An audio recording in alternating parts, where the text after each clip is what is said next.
ಆಲಸ್ಯವೇ, ನೀನು ಬದುಕಲು ಅರ್ಹನಲ್ಲ. ನಿನ್ನನ್ನು ಕೊಂದು ಹಾಕಿ ನಿಮ್ಮೆಲ್ಲರ ಬದುಕಿನಲ್ಲಿ ನಿಲ್ಲುವ ನಿಮ್ಮ ಕನಸನ್ನು ನುಂಗಿ ಹಾಕುವ ಈ ಅನಾಮಧೇಯ ಶಕ್ತಿಯು ಈ ಕ್ಷಣವೇ ನಾಶವಾಗಲಿ. ನೀವು ದುರ್ಬಲತೆಯನ್ನು ಸ್ವೀಕರಿಸಬಾರದು. ನೀವು ನೆಪಗಳನ್ನು ಸಹ ಸ್ವೀಕರಿಸಬಾರದು. ಏಕೆಂದರೆ ನಿಮ್ಮ ಜೀವನಕ್ಕೆ ಸಂಪೂರ್ಣವಾಗಿ ನೀವೇ ಜವಾಬ್ದಾರರು. ಆಲಸ್ಯವು ನಿಮ್ಮನ್ನು ಶಾಶ್ವತವಾಗಿ ನಾಶ ಮಾಡುತ್ತದೆ. ನೀವು ಏನು ಮಾಡುತ್ತಿದ್ದೀರಿ? ಈಗಲೇ ಆ ಹಾಸಿಗೆಯಿಂದ ಮೇಲಕ್ಕೆ ಎದ್ದೇಳಿ. ದಯವಿಟ್ಟು ಆಲಸ್ಯಗಳಾಗಿ ಇರುವುದನ್ನು ನಿಲ್ಲಿಸಿ. ಸರಿಯಾದ ಸಮಯ ಈಗಲೇ ಆಗಿದೆ, ಈ ಕ್ಷಣವೇ ಆಗಿದೆ. ಯಾವುದೇ ಕಾರಣಕ್ಕೂ ನಿಮ್ಮ ಮನಸ್ಸು ಸರಿಯಾದ ಸ್ಥಳದಲ್ಲಿ ಇಲ್ಲದಿದ್ದರೆ ಮೊದಲು ನಿಮ್ಮ ಮನಸ್ಸನ್ನು ಸರಿಪಡಿಸಿಕೊಳ್ಳಿ. ನಿಮ್ಮ ಆಲಸ್ಯವು ನಿಮ್ಮ ಜೀವನದ ಉತ್ಸಾಹವನ್ನು ನಿಯಂತ್ರಿಸಲು ನೀವು ಅವಕಾಶ ನೀಡಬಾರದು. ನೆನಪಿರಲಿ, ನಿಮ್ಮ ಉತ್ಸಾಹವು ನಿಮ್ಮ ಅದೃಷ್ಟಕ್ಕೆ ಸಂಪರ್ಕ ಹೊಂದಿದೆ, ನಿಮ್ಮ ಭವಿಷ್ಯದ ಜೊತೆ ಬೆಸೆದುಕೊಂಡಿದೆ. ಆದರೆ ನಾನು ನಿಮ್ಮೆಲ್ಲರಿಗೂ ಈಗಲೇ ಹೇಳಬೇಕಾಗಿದೆ, ದಯವಿಟ್ಟು ನಿದ್ರಿಸುವುದನ್ನು ನಿಲ್ಲಿಸಿ. ನೀವು ಯಾರೋ ಆಗಬೇಕೆಂದು ಬಯಸುತ್ತೀರಿ, ದೊಡ್ಡ ಸಾಧಕರಾಗಬೇಕೆಂದು ಬಯಸುತ್ತೀರಿ. ಆದರೆ ಅಲ್ಲಿಗೆ ತಲುಪಲು ಬೇಕಾದ ತ್ಯಾಗಗಳನ್ನು ಮಾಡಲು ನೀವು ಸಿದ್ಧರಿಲ್ಲ. ಏನು ನೀವು ಸುಮ್ಮನೆ ಕುಳಿತುಕೊಂಡು ನಾಳೆ ಮಾಡುತ್ತೇನೆ ಅಥವಾ ನಾಡಿದ್ದು ನೋಡೋಣ ಅಥವಾ ಆಮೇಲೆ ನೋಡೋಣ ಎಂದು ಕಾಯುತ್ತಿರುತ್ತೀರಾ? ನೆನಪಿಡಿ, ನಾಳೆ ಎಂಬುದೇ ಇಲ್ಲ. ಈ ಸತ್ಯ ನಿಮಗೂ ಗೊತ್ತು, ನನಗೂ ಗೊತ್ತು. ಇನ್ನೂ ಅಂಚಿನಲ್ಲಿ ಕುಳಿತುಕೊಂಡು ಏನಾದರೂ ನಡೆಯಲಿ ಎಂದು ಆಶಿಸುತ್ತಿರುವ, ಯಾವುದಕ್ಕೂ ಕಾಯುತ್ತಿರುವ ಇನ್ನೊಬ್ಬ ವ್ಯಕ್ತಿಯಾಗಬೇಡಿ. ಬನ್ನಿ, ಕೆಲಸ ಮಾಡಲು ಶುರು ಮಾಡೋಣ. ಬನ್ನಿ, ಈ ಜೀವನಕ್ಕಾಗಿ ಹೋರಾಡೋಣ. ಬನ್ನಿ, ಕಠಿಣವಾಗಿ ತರಬೇತಿ ಪಡೆಯೋಣ. ಬನ್ನಿ, ಇನ್ನಷ್ಟು ಆಳವಾಗಿ ಅಗೆಯೋಣ. ಬನ್ನಿ, ಮುಂದೆ ನುಗ್ಗೋಣ. ಏಕೆಂದರೆ ನಿಮ್ಮ ರಕ್ತನಾಳಗಳಲ್ಲಿ ಹರಿಯುತ್ತಿರುವ ಆ ಉದ್ದೇಶ, ಆ ಧ್ಯೇಯವು ನಿಮಗೆ ಬಲಶಾಲಿಯಾಗಲು, ವೇಗವಾಗಿರಲು, ಉತ್ತಮರಾಗಲು ಮತ್ತು ನಿಮ್ಮ ಮನಸ್ಸನ್ನು ಸರಿಯಾದ ಸ್ಥಳದಲ್ಲಿ ಇರಿಸಲು ಬೇಕಾದ ಎಲ್ಲಾ ಶಕ್ತಿಯನ್ನು ನೀಡುತ್ತದೆ. ಇದನ್ನು ನಾನು ನಿಮಗೆ ಪ್ರಾಮಾಣಿಕವಾಗಿ ಭರವಸೆ ನೀಡುತ್ತೇನೆ. ನಮಸ್ಕಾರ ಸ್ನೇಹಿತರೆ, ವಿಜಯ ಸ್ಫೂರ್ತಿ ಚಾನೆಲ್ಗೆ ನಿಮ್ಮೆಲ್ಲರಿಗೂ ಆತ್ಮೀಯ ಸ್ವಾಗತ. ಇಲ್ಲಿ ನಾವು ನಿಮ್ಮ ಬದುಕಿಗೆ ಪ್ರೇರಣೆಯನ್ನು ನೀಡುವ, ನಿಮ್ಮ ಚಿಂತನೆಗಳನ್ನು ಬದಲಾಯಿಸುವ ಮತ್ತು ನಿಮ್ಮ ಕನಸುಗಳನ್ನು ಸಾಕಾರಗೊಳಿಸುವ ದಾರಿಯನ್ನು ಬೆಳಗುವ ಸಂದೇಶಗಳನ್ನು ಹಂಚಿಕೊಳ್ಳುತ್ತೇವೆ. ನೀವು ಈ ಚಾನೆಲ್ಗೆ ಹೊಸದಾಗಿದ್ದರೆ ದಯವಿಟ್ಟು ಸಬ್ಸ್ಕ್ರೈಬ್ ಮಾಡಿ ಮತ್ತು ಮುಂದಿನ ಪ್ರೇರಣಾದಾಯಕ ವಿಡಿಯೋ ಅಪ್ಲೋಡ್ ಆದ ತಕ್ಷಣ ತಿಳಿಯಲು ಬೆಲ್ ಐಕನ್ ಒತ್ತಿ. ಭಾಗ 1. ಈಗಲೇ ಕೆಲಸಕ್ಕೆ ಇಳಿಯಿರಿ. ನಿಮಗೆ ಗೊತ್ತಿದೆ, ಇದು ನೀವೇ, ಇದು ನಿಮ್ಮ ಅಂತರಂಗ. ನೀವು ಯಾರು ಎಂಬುದನ್ನು ಇದು ನಿರ್ಧರಿಸುತ್ತದೆ. ಆದರೆ ನೀವು ಅದನ್ನು ಕಾರ್ಯರೂಪಕ್ಕೆ ತರುವ ತನಕ ಏನೂ ಆಗುವುದಿಲ್ಲ, ಏನೂ ಬದಲಾಗುವುದಿಲ್ಲ.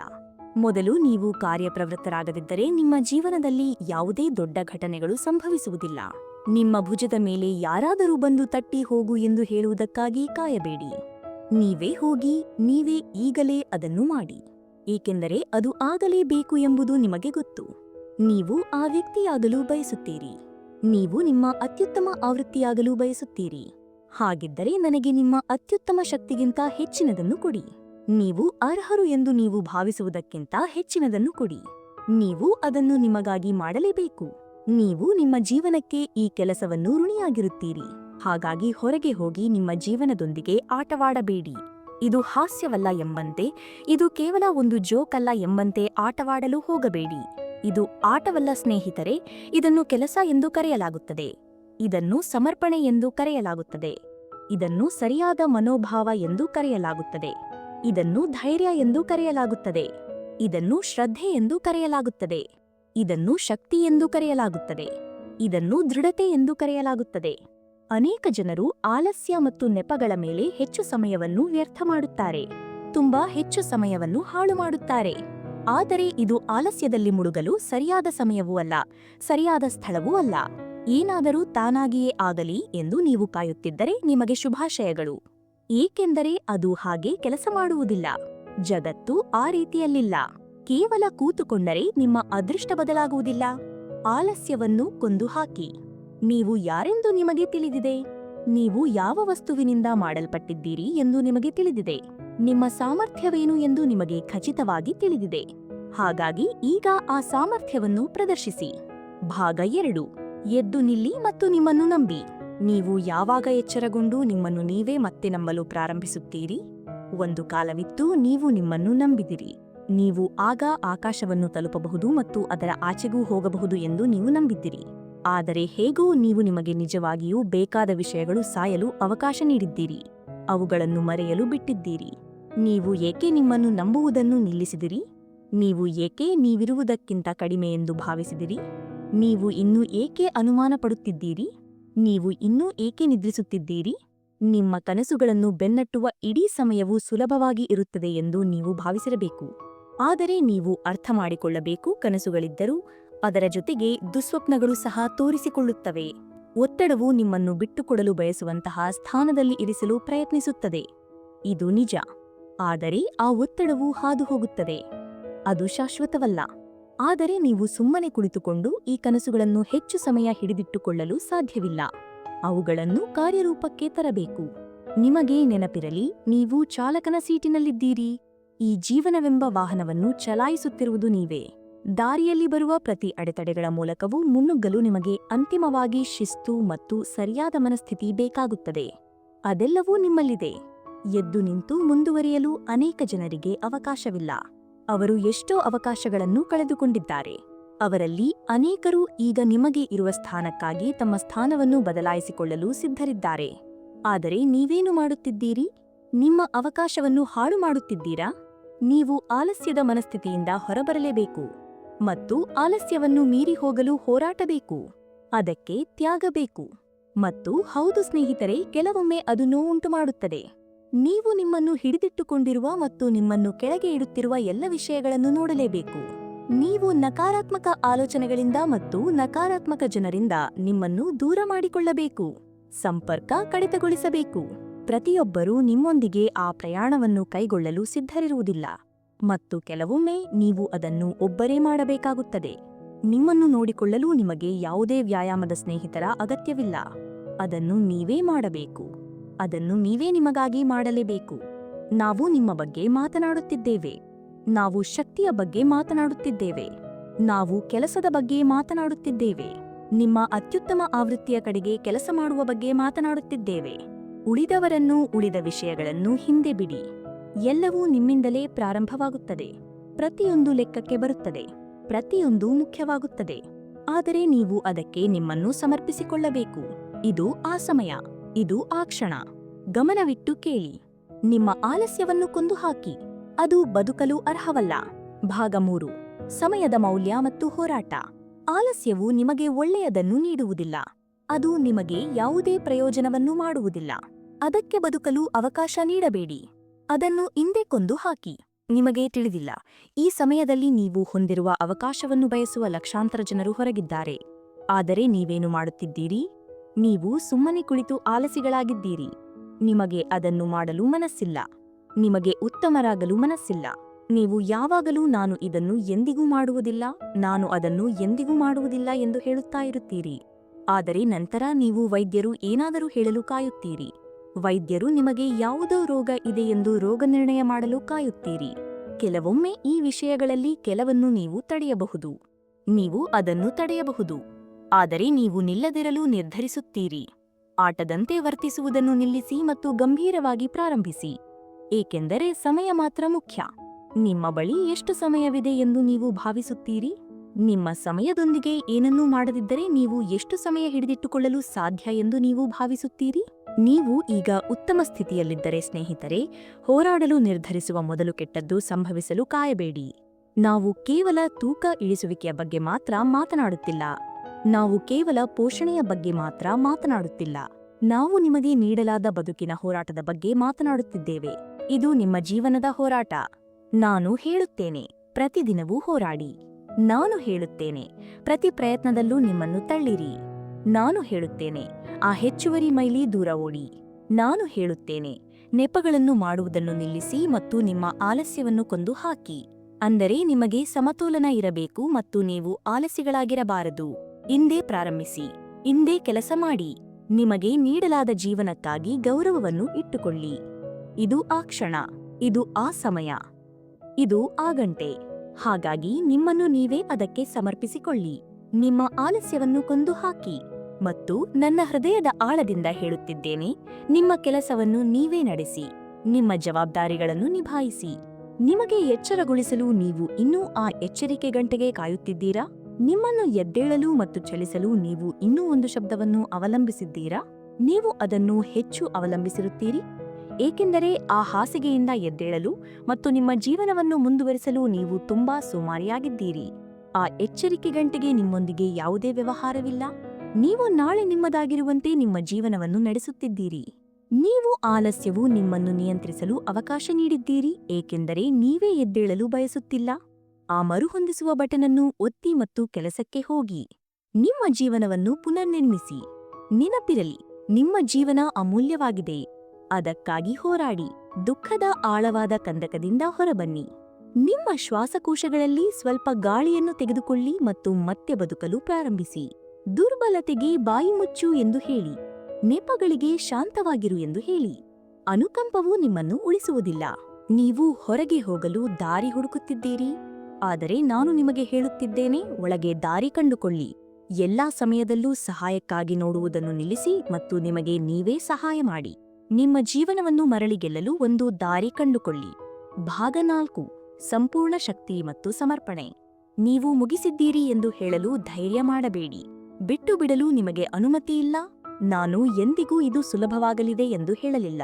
ನಿಮ್ಮ ಬಗ್ಗೆ ತೀರ್ಪು ನೀಡಲಾಗುತ್ತದೆ, ನಿಮ್ಮನ್ನು ಕೆಳಗಿಳಿಸಲಾಗುತ್ತದೆ. ಪ್ರತಿಯೊಬ್ಬರೂ ನಿಮ್ಮನ್ನು ಬೆಂಬಲಿಸುವುದಿಲ್ಲ, ಪ್ರತಿಯೊಬ್ಬರೂ ನಿಮ್ಮನ್ನು ನಂಬುವುದಿಲ್ಲ. ನೀವು ಎಲ್ಲಾ ತುಂಡುಗಳಾಗಿ ಒಡೆದು ಹೋಗುವ ಸಮಯಗಳು ಬರುತ್ತವೆ ಮತ್ತು ನಿಮ್ಮ ಜೀವನವನ್ನು ಮತ್ತೆ ಹಾದಿಗೆ ತರಲು ಸಾಧ್ಯವಿಲ್ಲ ಎಂದು ನಿಮಗೆ ಅನಿಸುತ್ತದೆ.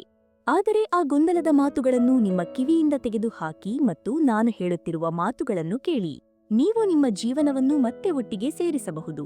ನಿಮ್ಮಲ್ಲಿ ನಂಬಿಕೆ ಇದೆ, ನಿಮ್ಮಲ್ಲಿ ಶಕ್ತಿ ಇದೆ, ನಿಮ್ಮಲ್ಲಿ ಜ್ಞಾನವಿದೆ, ನಿಮ್ಮಲ್ಲಿ ಸಾಮರ್ಥ್ಯವಿದೆ. ಈಗ ಕೆಲಸಕ್ಕೆ ಹೋಗಿ ಮತ್ತು ನಿಮ್ಮ ವ್ಯವಹಾರವನ್ನು ಮುಂದುವರಿಸಿ. ನೀವು ಬಲಶಾಲಿಯಾಗಿಲ್ಲ ಎಂದು ಹೇಳುವುದನ್ನು ನಿಲ್ಲಿಸಿ. ನಾನು ಪ್ರಯತ್ನಿಸಿದೆ ಎಂದು ಹೇಳುವುದನ್ನು ನಿಲ್ಲಿಸಿ. ಪ್ರಯತ್ನಿಸುವುದನ್ನು ನಿಲ್ಲಿಸಿ ಮತ್ತು ಕಾರ್ಯರೂಪಕ್ಕೆ ಇಳಿಯಿರಿ. ನಿಮ್ಮ ಜೀವನಕ್ಕೆ ಅರ್ಥವಿದೆ, ನಿಮ್ಮ ಜೀವನಕ್ಕೆ ಉದ್ದೇಶವಿದೆ. ನಿಮ್ಮ ಶಕ್ತಿ ನಿಮ್ಮೊಳಗಿದೆ, ನೀವು ಅದರಿಂದಲೇ ಜನಿಸಿದ್ದೀರಿ. ನಿಮ್ಮೊಳಗೆ ಆಂತರಿಕವಾಗಿ ನಿಮ್ಮ ದೇಹಕ್ಕಿಂತ ಹೆಚ್ಚು ಶಕ್ತಿಯುಳ್ಳ ಏನೋ ಇದೆ. ನಿಮ್ಮ ಜೀವನದಲ್ಲಿ ನೀವು ಈಗ ಎದುರಿಸುತ್ತಿರುವ ಯಾವುದೇ ಪರಿಸ್ಥಿತಿ ಇರಲಿ, ಅದು ಕೇವಲ ಅಲ್ಪಾವಧಿಗೆ ಮಾತ್ರ ಇರುತ್ತದೆ ಎಂದು ನಾನು ನಿಮಗೆ ಈಗಲೇ ಹೇಳುತ್ತಿದ್ದೇನೆ. ಪ್ರತಿದಿನವೂ ಯಾರೋ ಒಬ್ಬರ ಜೀವನದಲ್ಲಿ ಏನಾದರೂ ಬದಲಾಗುತ್ತಿದೆ. ನಿಮ್ಮ ಜೀವನ ಬದಲಾಗುತ್ತಿದೆ, ನನ್ನ ಜೀವನ ಬದಲಾಗುತ್ತಿದೆ, ನಿಮ್ಮ ಪ್ರೀತಿಪಾತ್ರರ ಜೀವನ ಬದಲಾಗುತ್ತಿದೆ. ನಿಮ್ಮ ಜೀವನದಲ್ಲಿ ಏನನ್ನೂ ಮಾಡದೆ ಸಮಯವನ್ನು ವ್ಯರ್ಥ ಮಾಡುವುದನ್ನು ನಿಲ್ಲಿಸಿ, ಏಕೆಂದರೆ ನಿಮಗೆ ಕೇವಲ ಇಷ್ಟು ಮಾತ್ರ ಸಮಯವಿದೆ. ನೆನಪಿರಲಿ ಸ್ನೇಹಿತರೆ, ನಾವು ತಪ್ಪಿಸಿಕೊಳ್ಳಲು ಸಾಧ್ಯವಾಗದ ಒಂದು ವಿಷಯವಿದೆ. ಅದು ಅನಿವಾರ್ಯವಾದ ಸಾವು ನಮ್ಮೆಲ್ಲರಿಗೂ ಬರುತ್ತಿದೆ. ಸಾವಿನಿಂದ ನಾವು ತಪ್ಪಿಸಿಕೊಳ್ಳಲು ಸಾಧ್ಯವಿಲ್ಲ. ಜೀವನ ಹಾಸ್ಯವಲ್ಲ ಸ್ನೇಹಿತರೆ, ಆದರೆ ಇದು ಒಂದು ಅದ್ಭುತವಾದ ಉಡುಗೊರೆ. ನಾವು ಇದರೊಂದಿಗೆ ಏನು ಮಾಡುತ್ತೇವೆ ಎಂಬುದು, ನಾವು ಅದನ್ನು ಹೇಗೆ ಬದುಕುತ್ತೇವೆ ಎಂಬುದರ ಮೇಲೆ ಅವಲಂಬಿತವಾಗಿರುತ್ತದೆ. ನೀವು ನಿಮ್ಮ ಜೀವನದೊಂದಿಗೆ ಏನು ಮಾಡುತ್ತಿದ್ದೀರಿ ಎಂದು ಯೋಚಿಸಿ. ಜನರು ನೋವು ಅನುಭವಿಸುತ್ತಾರೆ ಎಂದು ನನಗೆ ತಿಳಿದಿದೆ. ಜನರು ಕಾಲಕಾಲಕ್ಕೆ ದುಃಖಿತರಾಗುತ್ತಾರೆ. ಜನರು ಕಾಲಕಾಲಕ್ಕೆ ಕೋಪಗೊಳ್ಳುತ್ತಾರೆ. ನನಗೆ ಅದು ಅರ್ಥವಾಗುತ್ತದೆ. ಏಕೆ ಗೊತ್ತೇ? ಏಕೆಂದರೆ ನೀವು ಮನುಷ್ಯರು. ಮನುಷ್ಯರಾಗಿರುವುದು ಕಷ್ಟ, ಮನುಷ್ಯರಾಗಿರುವುದು ಕಠಿಣ. ಆದರೆ ಊಹಿಸಿ, ನಿಮ್ಮನ್ನು ನಿಮ್ಮಕ್ಕಿಂತ ಉತ್ತಮವಾಗಿ ಯಾರೂ ಮಾಡಲು ಸಾಧ್ಯವಿಲ್ಲ ಸ್ನೇಹಿತರೆ. ನಿಮ್ಮ ಜೀವನವು ನಿಜವಾಗಿಯೂ ಮುಖ್ಯವಾಗಿದೆ ಮತ್ತು ಅದು ಮುಗಿದಿಲ್ಲ ಎಂದು ಅರ್ಥ ಮಾಡಿಕೊಳ್ಳಲು ಒಂದು ಮಾರ್ಗವನ್ನು ಕಂಡುಕೊಳ್ಳಿ. ನೀವು ಅದನ್ನು ಮತ್ತೆ ಒಟ್ಟಿಗೆ ಸೇರಿಸಬಹುದು. ನಿಮ್ಮ ಉತ್ಸಾಹದಿಂದ, ನಿಮ್ಮ ದೃಢ ಸಂಕಲ್ಪದಿಂದ, ನಿಮ್ಮ ಉದ್ದೇಶದಿಂದ, ನಿಮ್ಮ ಇಚ್ಛಾಶಕ್ತಿಯಿಂದ. ಆದರೆ ನೀವು ಸುಮ್ಮನೆ ಕುಳಿತುಕೊಂಡು ದುಃಖಿತರಾಗಿದ್ದರೆ, ಅನುಕಂಪಕ್ಕಾಗಿ ಹುಡುಕುತ್ತಿದ್ದರೆ, ನಿಮ್ಮನ್ನು ರಕ್ಷಿಸಲು ಯಾರಾದರೂ ಬರಲಿ ಎಂದು ಕಾಯುತ್ತಿದ್ದರೆ, ನೀವು ಕಷ್ಟದ ಜಗತ್ತಿನಲ್ಲಿ ಇರುತ್ತೀರಿ. ಆ ಅನುಕಂಪದ ಹುಚ್ಚುತನವನ್ನು ನಿಲ್ಲಿಸಿ. ಜಗತ್ತು ಹೇಗಿದೆಯೋ ಹಾಗೇ ಇರುತ್ತದೆ. ಜನರು ಏನು ಮಾಡುತ್ತಾರೋ ಅದನ್ನು ಮಾಡುತ್ತಾರೆ. ಪ್ರತಿಯೊಬ್ಬರೂ ಯೋಗ್ಯರಲ್ಲ. ಪ್ರತಿಯೊಬ್ಬರೂ ನಿಮಗೆ ಒಳಿತು ಮಾಡಬೇಕೆಂದು ಬಯಸುವುದಿಲ್ಲ. ಮತ್ತು ನೀವು ಕೆಟ್ಟ ದಿನವನ್ನು ಹೊಂದಿದ್ದೀರಿ ಅಥವಾ ನೀವು ಉತ್ತಮ ದಿನವನ್ನು ಹೊಂದಿದ್ದೀರಿ ಎಂಬ ಕಾರಣಕ್ಕೆ ಜಗತ್ತು ನಿಲ್ಲುವುದಿಲ್ಲ. ನೀವು ಇನ್ನೂ ಜೀವಂತವಾಗಿದ್ದೀರಿ ಎಂದರೆ ಅದು ಉತ್ತಮ ದಿನ.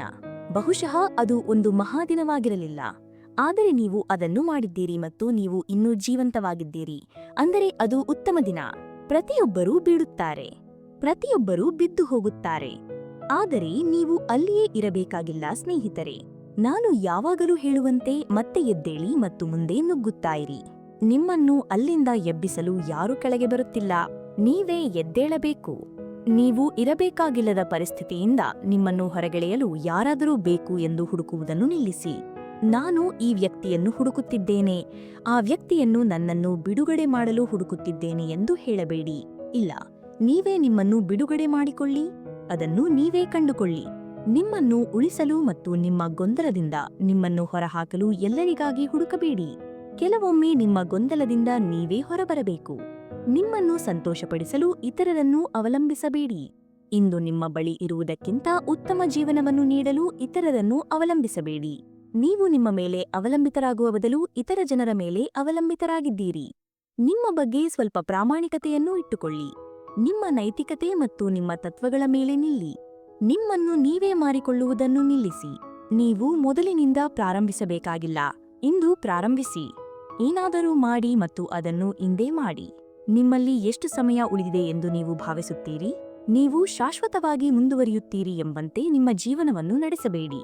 ನೀವು ದುಃಖಿತರಾಗಿರಲು ಮಾತ್ರ ಉತ್ತಮ ಎಂದು ಭಾವಿಸಿ ನಿಮ್ಮ ಜೀವನವನ್ನು ನಡೆಸಬೇಡಿ. ಈಗಲೇ ನಿಮಗೆ ಹೇಳಲು ಬಯಸುತ್ತೇನೆ ಸ್ನೇಹಿತರೆ, ಸುಲಭವಾಗಿ ಎಲ್ಲವನ್ನೂ ಪಡೆದವರಿಗೆ ಕಠಿಣತೆ ಏನೆಂದು ತಿಳಿದಿಲ್ಲ. ಸುಲಭವಾಗಿ ಎಲ್ಲವನ್ನೂ ಪಡೆದವರಿಗೆ ಕಠಿಣತೆಯ ಮಹತ್ವ ಅರ್ಥವಾಗುವುದಿಲ್ಲ. ಅವರಿಂದ ಶಕ್ತಿಗಾಗಿ ನೋಡಲು ಧೈರ್ಯ ಮಾಡಬೇಡಿ. ಆ ರೀತಿಯಲ್ಲಿ ಕೆಲಸ ಮಾಡುವುದಿಲ್ಲ ಸ್ನೇಹಿತರೆ. ಅದನ್ನು ಬದಿಗಿರಿಸಿ ಮತ್ತು ನಿಮ್ಮ ಜೀವನದೊಂದಿಗೆ ಉತ್ತಮವಾಗಿ ಮಾಡಿ. ಅದನ್ನು ಪುನರ್ನಿರ್ಮಿಸಿ. ನಿಮ್ಮ ನೆಪಗಳಿಗಿಂತ ನಿಮ್ಮ ಕಾರ್ಯಗಳು ಜೋರಾಗಿ ಮಾತನಾಡಲಿ. ನಿಮ್ಮ ದೌರ್ಬಲ್ಯಕ್ಕಿಂತ ನಿಮ್ಮ ಕಾರ್ಯಗಳು ಜೋರಾಗಿ ಮಾತನಾಡಲಿ. ನಿಮ್ಮ ಕಾರ್ಯಗಳು ನಿಮ್ಮ ರಕ್ತನಾಳಗಳ ಮೂಲಕ ಹರಿಯಲಿ. ನಿಮ್ಮ ಜೀವನವನ್ನು ನೀವೇ ಪುನರ್ನಿರ್ಮಾಣ ಮಾಡುತ್ತೀರಿ. ಆದರೆ ನೀವು ನಿಮ್ಮನ್ನು ಮಾನಸಿಕವಾಗಿ, ದೈಹಿಕವಾಗಿ ಅಥವಾ ಆಧ್ಯಾತ್ಮಿಕವಾಗಿ ಉತ್ತಮಗೊಳಿಸಲು ಪ್ರಯತ್ನಿಸದಿದ್ದರೆ ನೀವು ಮುರಿದು ಹೋಗಿಯೇ ಉಳಿಯುತ್ತೀರಿ. ಸಾಕಾಯಿತು ಈ ದೌರ್ಬಲ್ಯ. ನೀವು ನೆಪಗಳು ಮತ್ತು ದೌರ್ಬಲ್ಯಗಳಿಗೆ ಹೆಚ್ಚು ಪ್ರಯತ್ನವನ್ನು ಹಾಕುತ್ತೀರಿ. ಆದರೆ ಬಲಿಷ್ಠರಾಗಲು ಒಂದು ಮಾರ್ಗವನ್ನು ಕಂಡುಕೊಳ್ಳಲು ನೀವು ನಿರಾಕರಿಸುತ್ತೀರಿ. ನೀವು ಒಬ್ಬ ಪುರುಷರಾಗಿದ್ದರೆ ನೀವು ಉತ್ತಮ ಪುರುಷರಾಗಿರಬೇಕು. ನೀವು ಒಬ್ಬ ಮಹಿಳೆಯಾಗಿದ್ದರೆ ನೀವು ಉತ್ತಮ ಮಹಿಳೆಯಾಗಿರಬೇಕು. ನಾವು ಪ್ರತಿದಿನವೂ ನಮ್ಮ ಜೀವನಕ್ಕಾಗಿ ಹೋರಾಡುತ್ತಿದ್ದೇವೆ ಸ್ನೇಹಿತರೆ. ನಿಮ್ಮ ಜೀವನವನ್ನು ಕೊಲ್ಲಬೇಡಿ. ಕೆಲವೊಮ್ಮೆ ವಿಷಯಗಳು ಮುರಿದು ಹೋದಾಗ ಅವು ಶಾಶ್ವತವಾಗಿ ಮುರಿದು ಹೋಗಿವೆ ಎಂದು ಅರ್ಥವಲ್ಲ. ನಿಂತು ಜೀವನದ ಮೂಲಕ ಮುನ್ನುಗ್ಗಲು ಮತ್ತು ಮುಂದುವರಿಯಲು ಒಂದು ಮಾರ್ಗವನ್ನು ಕಂಡುಕೊಳ್ಳಿ. ಉತ್ಪಾದಕರಾಗಿರಿ, ಬಲಿಷ್ಠರಾಗಿರಿ, ಎಂದಿಗೂ ಬಿಟ್ಟುಕೊಡಬೇಡಿ. ಮತ್ತು ನನ್ನ ಹೃದಯದ ಆಳದಿಂದ ಹೇಳುತ್ತಿದ್ದೇನೆ, ನಿಮ್ಮ ಕೆಲಸವನ್ನು ನೀವೇ ನಡೆಸಿ. ಭಾಗ 5: ಯಶಸ್ಸಿನತ್ತ ಜೀವನ. ನಿಮಗೆ ಜೀವನದಿಂದ ಏನಾದರೂ ಬೇಕಾಗಿದ್ದರೆ ನೀವು ಅದರ ನಂತರ ಹೋಗಬೇಕು. ಎದ್ದೇಳಿ ಮತ್ತು ಸೋಮಾರಿಯಾಗಿರುವುದನ್ನು ನಿಲ್ಲಿಸಿ. ಪ್ರತಿದಿನವೂ ಸೋಮಾರಿಯಾಗಿರುವುದನ್ನು ನಿಲ್ಲಿಸಿ. ತಪ್ಪು ಮನೋಭಾವದಿಂದ ಎಚ್ಚರಗೊಳ್ಳುವುದನ್ನು ನಿಲ್ಲಿಸಿ. ಆಲಸ್ಯವು ಅರ್ಹತೆಯನ್ನು ನೀಡುವುದಿಲ್ಲ. ಅದು ನಿಮಗೆ ನಿಜವಾಗಿಯೂ ಬೇಕಾದ ವಿಷಯಗಳನ್ನು ನಿಮ್ಮ ಜೀವನದಲ್ಲಿ ನೀಡುವುದಿಲ್ಲ. ಅದು ನಿಮ್ಮನ್ನು ತಳ್ಳುವುದಿಲ್ಲ. ಅದು ನಿಮ್ಮನ್ನು ಉತ್ತಮಗೊಳಿಸುವುದಿಲ್ಲ. ಅದು ನಿಮ್ಮನ್ನು ಕೆಳಗೆ ತರುತ್ತದೆ ಮತ್ತು ನಿಮ್ಮನ್ನು ದುರ್ಬಲಗೊಳಿಸುತ್ತದೆ. ನೀವು ಏಕೆ ಸೋಮಾರಿಯಾಗಲು ಬಯಸುತ್ತೀರಿ? ಇದೆಲ್ಲವೂ ನಿಮ್ಮ ವ್ಯವಹಾರ. ಇದು ವೈಯಕ್ತಿಕವಲ್ಲ. ನಿಮಗೆ ಅದು ಬೇಕಾದರೆ ಹೋಗಿ ಅದನ್ನು ಪಡೆದುಕೊಳ್ಳಿ. ಮುಂದೂಡಿಕೆಯು ನಿಮ್ಮ ಪ್ರೇರಣೆಯನ್ನು ಕೊಲ್ಲುತ್ತದೆ. ಮತ್ತು ಪ್ರೇರಣೆ ಇಲ್ಲದೆ ನಿಮ್ಮ ಗಮ್ಯಸ್ಥಾನವನ್ನು ನೀವು ಹೇಗೆ ತಲುಪಲು ಸಾಧ್ಯ? ನಾನು ಸೋಮಾರಿ ವ್ಯಕ್ತಿಯಲ್ಲ. ನಾನು ಬಲಿಷ್ಠನಾಗಿರಲು ಬಯಸುತ್ತೇನೆ. ನಾನು ನನ್ನ ಜೀವನದ ಪ್ರತಿದಿನವೂ ನನ್ನ ಅತ್ಯುತ್ತಮ ಆವೃತ್ತಿಯಾಗಿರಲು ಬಯಸುತ್ತೇನೆ. ನಾನು ಬೆಳಿಗ್ಗೆ ಎದ್ದೇಳಲು ಇಷ್ಟಪಡುವುದಿಲ್ಲ ಎಂದು ಹೇಳುವ ವ್ಯಕ್ತಿ ನೀವು ಆಗಿದ್ದೀರಾ? ಇತ್ತೀಚಿನ ದಿನಗಳಲ್ಲಿ ನೀವು ಅದನ್ನು ಬಹಳಷ್ಟು ಕೇಳುತ್ತೀರಿ. ನಾನು ಬೆಳಿಗ್ಗೆ ಎದ್ದೇಳಲು ಇಷ್ಟಪಡುವ ವ್ಯಕ್ತಿಯಲ್ಲ, ನಾನು ಬೆಳಗಿನ ವ್ಯಕ್ತಿಯಲ್ಲ ಎಂದು ಹೇಳುವುದು ಸರಿಯಲ್ಲ. ನಾನು ಆಗಾಗ್ಗೆ ಇದನ್ನು ಹೇಳುತ್ತೇನೆ. ಸೂರ್ಯನು ನನ್ನ ಸಮಾಧಿಯ ಮೇಲೆ ಇಲ್ಲದೆ ನನ್ನ ಮುಖದ ಮೇಲೆ ಇದ್ದಾಗ ಅದು ಆಶೀರ್ವಾದ. ನನಗೆ ಸೋಮಾರಿಯಾಗುವ ಅಗತ್ಯವಿಲ್ಲ. ನಾನು ದೃಢ ನಿರ್ಧಾರ ಹೊಂದಿರಬೇಕು. ನಾನು ಕೆಲಸ ಹಾಕಬೇಕು. ನನಗೆ ಮಾಡಲು ಒಂದು ಕೆಲಸವಿದೆ. ನನಗೆ ಜವಾಬ್ದಾರಿಗಳಿವೆ. ಮತ್ತು ಯಶಸ್ಸಿಗೆ ಬಂದಾಗ ನೀವು ಅರ್ಥಮಾಡಿಕೊಳ್ಳಬೇಕಾದ ಒಂದು ವಿಷಯವಿದೆ. ಅದು ನಿಮಗಾಗಿ ಕಾಯುತ್ತಿಲ್ಲ. ಅದು ನಿಮ್ಮ ಬಗ್ಗೆ ಯೋಚಿಸುತ್ತಿಲ್ಲ. ಯಶಸ್ಸಿಗೆ ಬಂದಾಗ ಕೆಲವು ಅಡೆತಡೆಗಳು ಇರುತ್ತವೆ. ಹೌದು, ಇರುತ್ತವೆ. ಆದರೆ ನೀವು ಮುಂದಕ್ಕೆ ಸಾಗುವ ಹಾದಿಯಲ್ಲಿ ಮುಂದುವರಿಯಬೇಕು. ಅದು ರಾತ್ರೋರಾತ್ರಿ ಸಂಭವಿಸುವ ವಿಷಯವಲ್ಲ. ಆದರೆ ನೀವು ದಣಿದಿರುವಾಗಲೂ ಸಹ ಬಲಿಷ್ಠರಾಗಿರಲು ಒಂದು ಮಾರ್ಗವನ್ನು ಕಂಡುಕೊಳ್ಳಿ. ನೀವು ಮುಂದುವರಿಯಲು ಸಾಧ್ಯವಿಲ್ಲ ಎಂದು ನಿಮಗೆ ಅನಿಸಿದಾಗ ಮುಂದುವರಿಯಲು ಒಂದು ಮಾರ್ಗವನ್ನು ಕಂಡುಕೊಳ್ಳಿ. ನೀವು ಮನುಷ್ಯರು. ನಾವೆಲ್ಲರೂ ಮನುಷ್ಯರು. ಮತ್ತು ನಮಗೆ ಆ ದಿನಗಳು ಇರುತ್ತವೆ. ಆದರೆ ಅದು ಒಂದು ಆಶೀರ್ವಾದದ ದಿನ. ಅದು ಒಂದು ಉತ್ತಮ ದಿನ. ಆದರೆ ಇದು ಸೋಮಾರಿಯಾಗಿರುವ ದಿನವಲ್ಲ. ನಿಮ್ಮ ಆಲಸ್ಯವನ್ನು ಬದಿಗಿರಿಸಿ. ಯಾರಾದರೂ ನಿಮಗೆ ಏನಾದರೂ ನೀಡಲು ಕಾಯಬೇಡಿ. ಮತ್ತು ನಾನು ನಾಳೆ ಮಾಡುತ್ತೇನೆ ಎಂದು ಹೇಳಿ ಅದನ್ನು ಬದಿಗಿಡಬೇಡಿ. ನಾನು ಈಗ ಅದನ್ನು ಮಾಡುವುದಿಲ್ಲ. ನಾಳೆ ನಾನು ಅದರ ಬಗ್ಗೆ ಕಾಳಜಿ ವಹಿಸಬಹುದು. ಓ, ನಾಳೆ ಒಳ್ಳೆಯದು. ನಾನು ಅದನ್ನು ನಾಳೆ ಮಾಡಬಹುದು ಎಂದು ಹೇಳಬೇಡಿ. ಇಲ್ಲ, ನೀವು ಅದನ್ನು ಈಗಲೇ ಮಾಡಬಹುದು. ನಾಳೆಯಲ್ಲ, ನಾಳೆಯನ್ನು ಬಿಟ್ಟು ಬಿಡಿ ಮತ್ತು ನಿಮ್ಮ ಜೀವನವನ್ನು ನಿಯಂತ್ರಿಸಲು ಸೋಮಾರಿತನಕ್ಕೆ ಅವಕಾಶ ನೀಡುವುದನ್ನು ನಿಲ್ಲಿಸಿ. ನನಗೆ ಸೋಮಾರಿತನದಲ್ಲಿ ನಂಬಿಕೆಯಿಲ್ಲ. ನಾನು ಅದನ್ನು ಪ್ರತಿದಿನವೂ ಸಾರುತ್ತೇನೆ. ನಿಮಗೆ ಜೀವನದಿಂದ ಏನಾದರೂ ಬೇಕಾಗಿದ್ದರೆ ನೀವು ಅದರ ನಂತರ ಹೋಗಬೇಕು. ನೀವು ನಿಮ್ಮನ್ನು ನಿಜವಾಗಿಯೂ ನಂಬಿದರೆ ನಿಮ್ಮನ್ನು ನೀವೇ ನಂಬುವುದನ್ನು ಮುಂದುವರಿಸಿ. ನಿಮ್ಮಲ್ಲಿ ಹೆಚ್ಚು ನಂಬಿಕೆಯನ್ನು ಇರಿಸಿ ಮತ್ತು ಆಲಸ್ಯವನ್ನು ಬದಿಗಿರಿಸಿ. ಏಕೆಂದರೆ ಅದು ಜೀವನದಲ್ಲಿ ನಿಮಗೆ ಬೇಕಾದ ಸ್ಥಳಕ್ಕೆ ನಿಮ್ಮನ್ನು ಕರೆದೊಯ್ಯುವುದಿಲ್ಲ. ನೋಡಿ, ಆ ಬೇಕು ಎಂಬ ವಿಷಯದ ಬಗ್ಗೆ ನಾವು ಯಾವಾಗಲೂ ಮಾತನಾಡುತ್ತೇವೆ. ನಿಮಗೆ ಏನಾದರೂ ಬೇಕಿದ್ದರೆ ನೀವು ಇದನ್ನು ಮಾಡಬೇಕು. ನಿಮಗೆ ಏನಾದರೂ ಬೇಕಿದ್ದರೆ ನೀವು ಅದನ್ನು ಮಾಡಬೇಕು ಎಂದು ನೀವು ಪ್ರತಿದಿನವೂ ಕೇಳುತ್ತೀರಿ. ನಾವು ನಮಗೆ ಬೇಕಾದ ಎಲ್ಲವನ್ನೂ ಬಯಸಬಹುದು, ಆದರೆ ನಿಮಗೆ ಅಂತಿಮವಾಗಿ ಬೇಕಾದುದನ್ನು ಪಡೆಯಲು ನಿಮ್ಮಲ್ಲಿ ಎಷ್ಟು ನೀಡಲು ನೀವು ಸಿದ್ಧರಿದ್ದೀರಿ? ಆಲಸ್ಯವು ಇಲ್ಲಿ ಕೆಲಸ ಮಾಡುವುದಿಲ್ಲ. ಆಲಸ್ಯವು ನಿಮ್ಮನ್ನು ಮುಂದಿನ ಹಂತಕ್ಕೆ ತಲುಪಿಸುವುದಿಲ್ಲ. ಆಲಸ್ಯವು ನಿಮ್ಮ ಕೆಲಸದಲ್ಲಿ ನಿಮಗೆ ಆ ಪ್ರಚಾರವನ್ನು ತಂದುಕೊಡುವುದಿಲ್ಲ. ಆಲಸ್ಯವು ಕಂಪನಿಯನ್ನು ನಡೆಸಲು ನಿಮಗೆ ಸಹಾಯ ಮಾಡುವುದಿಲ್ಲ. ಆಲಸ್ಯವು ಸಿಇಒ ಆಗಲು ನಿಮಗೆ ಅವಕಾಶವನ್ನು ನೀಡುವುದಿಲ್ಲ. ಅದು ಕೆಲಸ ಮಾಡುವ ರೀತಿಯಲ್ಲ. ನಿಮ್ಮ ಅತ್ಯುತ್ತಮ ಆಟಗಾರರು ಈಗ ಚಾಂಪಿಯನ್ಗಳಾಗಿದ್ದಾರೆ. ನಿಮ್ಮ ಅತ್ಯುತ್ತಮ ಆಟಗಾರರು ಈಗ ಅದನ್ನು ಮಾಡುತ್ತಿರುವವರು, ಮತ್ತು ಸೋಮಾರಿಗಳಾಗಿರುವವರು ನಿಮ್ಮಿಂದ ಏನನ್ನೂ ಪಡೆಯುವುದಿಲ್ಲ. ಆದ್ದರಿಂದ ನೀವು ದೃಢ ನಿರ್ಧಾರದಲ್ಲಿರಬೇಕು. ನೀವು ಪ್ರೇರಿತರಾಗಿರಬೇಕು ಮತ್ತು ನಿಮಗೆ ಇರುವ ಎಲ್ಲದರ 110% ನೀಡಬೇಕು. ಬಲಿಷ್ಠರಾಗಿರಿ, ಶಕ್ತಿಯುತರಾಗಿರಿ ಮತ್ತು ನನ್ನ ಹೃದಯದ ಆಳದಿಂದ ನಿಮ್ಮ ಕೆಲಸವನ್ನು ನೀವೇ ನಡೆಸಿ. ಸ್ನೇಹಿತರೆ, ಇಂದಿನ ಪ್ರೇರಣಾದಾಯಕ ಸಂದೇಶ ನಿಮ್ಮ ಹೃದಯಗಳಲ್ಲಿ ನಿತ್ಯ ಜ್ವಾಲೆಯಂತೆ ಹೊಳೆಯಲಿ. ಈ ವಿಡಿಯೋ ನಿಮಗೆ ಸ್ಪಂದಿಸಿದರೆ ದಯವಿಟ್ಟು ಲೈಕ್ ಮಾಡಿ, ನಿಮ್ಮ ಅನಿಸಿಕೆಗಳನ್ನು ಕಾಮೆಂಟ್ನಲ್ಲಿ ಹಂಚಿಕೊಳ್ಳಿ ಮತ್ತು ಚಾನೆಲ್ ಅನ್ನು ಸಬ್ಸ್ಕ್ರೈಬ್ ಮಾಡಿ. ನಿಮ್ಮ ಪ್ರತಿಯೊಂದು ಬೆಂಬಲವೂ ನಮ್ಮ ಶಕ್ತಿ ಮತ್ತು ಪ್ರೇರಣೆಯ ದೀಪ. ಮತ್ತೆ ಭೇಟಿಯಾಗುವ ತನಕ ಸ್ಫೂರ್ತಿ, ಶಕ್ತಿ ಮತ್ತು ಯಶಸ್ಸಿನ ದಾರಿಯಲ್ಲಿ ನಡೆಯಿರಿ. ಧನ್ಯವಾದಗಳು. ಆಲಸ್ಯವನ್ನು ಕೊಲ್ಲುವುದು ಎಂದರೆ ಕತ್ತಲೆಯಿಂದ ತುಂಬಿದ ಮನೆಯಲ್ಲಿ ದೀಪವನ್ನು ಹಚ್ಚುವಂತೆ. ದೀಪವನ್ನು ಹಚ್ಚುವವರೆಗೆ ಕತ್ತಲು ನಿಮ್ಮನ್ನು ನಿಯಂತ್ರಿಸುತ್ತದೆ. ಅದು ನಿಮ್ಮ ಹೆಜ್ಜೆಗಳನ್ನು ತಡೆಯುತ್ತದೆ ಮತ್ತು ನೀವು ಎಲ್ಲಿಗೆ ಹೋಗಬೇಕೆಂದು ನಿರ್ಧರಿಸುತ್ತದೆ. ಆದರೆ ನೀವು ಕಾರ್ಯರೂಪಕ್ಕೆ ಇಳಿದು ದೀಪದ ಕಡ್ಡಿಯನ್ನು ಗೀರಿದಾಗ ಕತ್ತಲು ತಕ್ಷಣವೇ ಕಣ್ಮರೆಯಾಗುತ್ತದೆ. ಆಲಸ್ಯ ಎಂಬ ಕತ್ತಲೆಗೆ ತನ್ನದೇ ಆದ ಶಕ್ತಿ ಇಲ್ಲ. ನೀವು ಬೆಳಕನ್ನು ತಂದಾಗ ಅದು ನಾಶವಾಗುತ್ತದೆ. ದೀಪವನ್ನು ಹಚ್ಚುವ ಶಕ್ತಿ, ಸ್ನೇಹಿತರೆ, ನಿಮ್ಮ ಕೈಯಲ್ಲಿದೆ.